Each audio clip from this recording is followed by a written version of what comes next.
สาวเขมรหัวใจไทยออกมาอัดคลิปตอกหนาคนเขมรนำกันนะคะ ทุกคนว่าเป็นหยังนั่งถึงได้หักและชื่นชมประเทศไทยนะคะ และกษัตริย์ของคนไทยนะว่า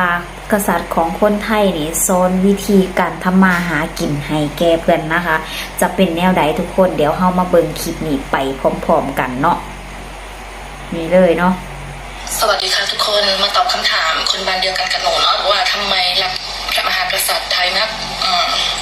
ขอตอบเป็นภาษาไทยก่อนนะ1. พระองค์สอนให้คนไทยรู้จักทำอาหารกินรู้จักปลูกผักเลี้ยงปลาทำนาอยู่แบบพอเพียงทำไมหรอเธอเข้าใจไหมเลี้ยงปลาถึงไม่มีเงินก็มีกับข้าวปลูกผักถึงไม่มีเงินซื้อแต่มีผักทำกับข้าวทำนาถึงไม่มีเงินซื้อข้าวแต่ก็มีข้าวเข้าใจยังคะยังไงก็ไม่อดตายถ้ารู้จัก